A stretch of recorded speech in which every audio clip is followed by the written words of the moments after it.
मेरा नाम नेहा है। मुझे एक बेटी और एक बेटा और मेरी बेटी की शादी हो चुकी थी।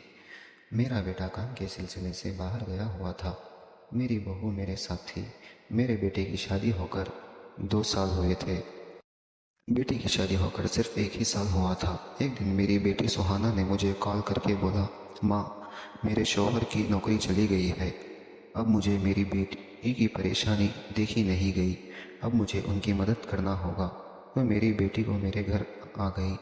तो मैंने अपनी बेटी से कहा, छोड़ो बेटी, जब तक तुम्हारे शौहर की नौकरी नहीं लगती तब तक तुम दोनों मेरे ही घर रहो।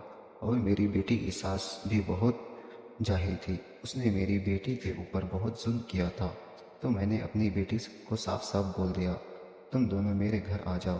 तो अगले ही दिन मेरी बेटी और मेरा दामाद अपने सामान और कपड़ों की बैग लेकर मेरे घर आ गए। ऐसे ही थोड़े दिन बीत गए और एक दिन मैं अपनी अलमारी से साड़ी निकाल रही थी तो मेरा दामाद एक झटके से मेरे सामने आकर खड़ा हो गया। और उस वक्त मुझे मेरी भांजी की शादी पर जाना था और थोड़े साड़ियाँ मैंने निकाल कर अपनी बैग में रख ली थी और उसके साथ ब्लाउज़ और भी चीज़ें रख लिया। फिर मैंने सोचा कि अपनी ब्लाउज़ को चेक करके देखती हूँ। उसी वक्त मेरा दामाद मेरे कमरे में बिना खटखटाए आ गए तो मैंने उसे देखते ही पीछे मुड़ गई। अब मुझे कुछ ठीक नहीं लगा। बहुत ही शर्म सी महसूस हुई। फिर मैंने अपने ब्लाउज़ को बैग में रखा और मुझे ख्याल आया कि मुझे दरवाजे को लॉक करना चाहिए था। लेकिन मुझे लॉक करने की आदत नहीं थी क्योंकि मैं घर अकेली रहती थी। और फिर मेरा दामाद ने मुझे माफ़ी मांगी, माँ जी मुझे माफ़ कर दीजिए, मुझे इस तरह नहीं आना चाहिए था। माँ जी, आप सास होते हुए भी मेरी और मेरी बीवी का कितनी मदद कर रहे हैं। मैं आपका तहे दिल से शुक्रिया अदा करता हूँ और आप मुझसे अपने बेटे जैसा ही समझिए। लेकिन मैं भी अपनी नौकरी पाने के लिए हर जगह से कोशिश कर रहा हूँ। मैंने अपने एक दोस्त को भी बोल दिया है, वो भी बहुत जल्द मेरे लिए नौकरी ढूंढ लेगा। मैंने अपने दामाद से कहा, दामाद जी, आपको शुक्रिया बोलने की कोई ज़रूरत नहीं। आप इस घर के एकलौते दामाद हैं और आपको शर्माने की कोई ज़रूरत नहीं है। आप इस घर को अपना ही घर समझिए करके बोला। मेरा दामाद मुझसे बोला, माँ जी आप कितनी अच्छी हैं। ऊपर वाला सबको आप जैसी सास और माँ दे। मैं फिर आपका शुक्रिया अदा करता हूँ बोलकर अचानक से मुझसे लिपट कर फूट फूट कर रोने लगा। लेकिन मुझे उसका अचानक से ऐसा लिपट जाना ठीक नहीं लगा। फिर मैंने मेरा सामान उठाया और शादी के लिए निकल पड़ी।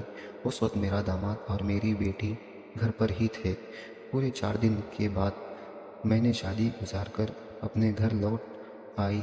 जब बिखरा हुआ घर देखा तो मुझे बहुत गुस्सा आ गया।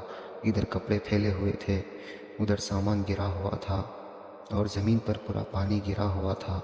तो मैंने अपनी बेटी को ज़ोर से आवाज़ दिया, सुहाना ये क्या है? ऐसे घर का हाल कौन करता है? क्या तुम्हें थोड़ी भी समझ नहीं है?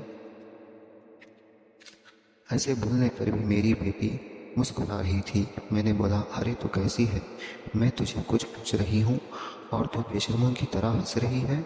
उस वक्त मेरे दामाद ने बोला, जी माँ, ये बात ऐसी ही है, आप भी खुश हो जाएंगी।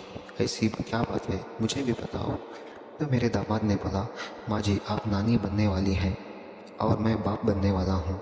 उस वक्त मेरी खुशी का कोई जवाब नहीं था। फिर जब मैं थोड़ा सामान समेटने लगी तो मेरी बेटी मेरी मदद के लिए आई, लेकिन मैंने मना कर दिया और वो अपने कमरे में चली गई। इसी शाम जब मैं अपने कमरे में सोने के लिए बिस्तर तैयार कर रही थी तब मेरा दामाद आया और मुझे बोला, माँ जी सुहाना चिड़चिड़ी सी हो गई है। जब मैं उसका हाथ पकड़ता हूँ तो वो मुझे दूर कर देती है, इसलिए मैं आज से आपके पास सोऊंगा। तो मैंने कहा, दामाद जी ऐसे नहीं हो सकता और इस वक्त आपको अपनी बीवी को समझना चाहिए होगा। तो वो बहुत रिक्वेस्ट करने लगा तो मैं मान गई और बिस्तर पर सोने लगे। लेकिन मुझे नींद नहीं आ रही थी।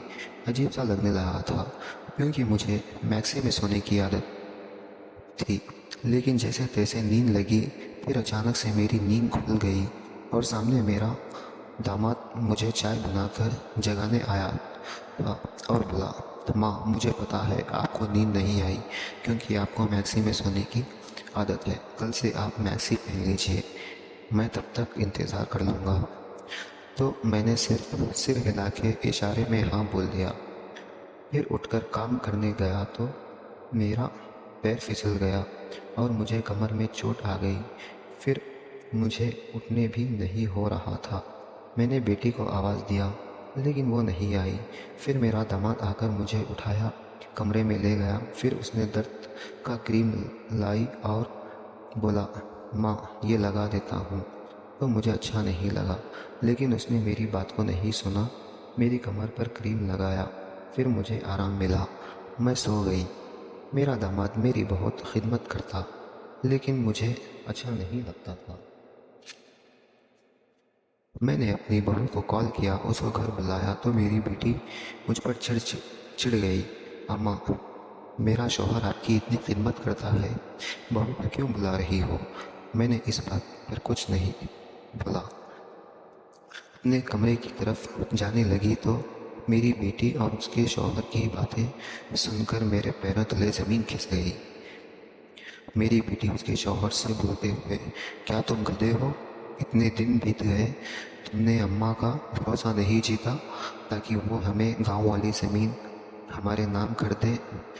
तो ये सुनते हुए मैं अंदर से टूट गई और अपने कमरे में जाकर वो गांव की ज़मीन के पेपर लेके आके मेरी बेटी के मुंह पे मार दिया और दोनों को जल्द से जल्द यहाँ से निकलने के लिए बोल दिया। तो अस्सलाम वालेकुम गाइस, मिलते हैं अगली कहानी में। सब्सक्राइब करिए हमारे चैनल को और लाइक कीजिए, शेयर कीजिए। Thank you so much. मेरा नाम नेहा है। मुझे एक बेटी और एक बेटा और मेरी बेटी की शादी हो चुकी थी। मेरा बेटा काम के सिलसिले